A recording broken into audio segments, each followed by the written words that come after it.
আসসালামু আলাইকুম বন্ধুরা, আশা করি তোমরা সবাই ভালো আছো। আজকের আড্ডাটা একদম আলাদা, আম মাখা আর হাসি মজায় ভরা। চল শুরু করি। আমরা জিমেমের কাছে প্রাইভেট পড়ি, তার ছাদের উপরে ছিল একটা আম গাছ। সো সবাই ভাবলাম আম মাখা করে খাওয়া যাক, যেই ভাবনা সেই কাজ। পরে আমরা সবাই মিলে আম মাখা করার জন্য আম পাড়তেছিলাম, আর এই দুইটাই তো একদম আমনি মারামারি লাগাই দিছিল। পরে আমি ভিডিও করতেছিলাম আর কি।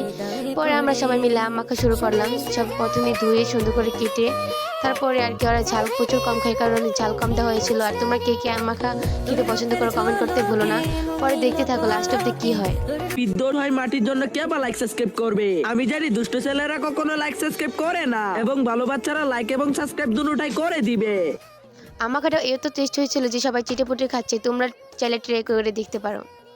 আসসালামু আলাইকুম বন্ধুরা, আশা করি তোমরা সবাই ভালো আছো। আজকের আড্ডাটা একদম আলাদা, আম মাখা আর হাসি মজায় ভরা। চল শুরু করি। আমরা জিমেমের কাছে প্রাইভেট পড়ি, তার ছাদের উপরে ছিল একটা আম গাছ। সো সবাই ভাবলাম আম মাখা করে খাওয়া যাক, যেই ভাবনা সেই কাজ। পরে আমরা সবাই মিলে আম মাখা করার জন্য আম পাড়তেছিলাম, আর এই দুইটাই তো একদম আমনি মারামারি লাগাই দিছিল। পরে আমি ভিডিও করতেছিলাম আর কি। পরে আমরা সবাই মিলে আম মাখা শুরু করলাম। সব প্রথমে ধুয়ে সুন্দর করে কেটে তারপরে আর কি, ওরা ঝাল প্রচুর কম খায়, কারণে ঝাল কম দেওয়া হয়েছিল। আর তোমরা কে কে আম মাখা খেতে পছন্দ করো কমেন্ট করতে ভুলো না। পরে দেখতে থাকো লাস্ট অব্দি কি হয়।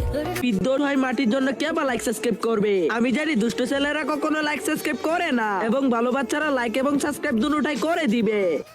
আম মাখাটা এত টেস্ট হয়েছিল যে সবাই চিটেপুটে খাচ্ছে, তোমরা চাইলে ট্রাই করে দেখতে পারো।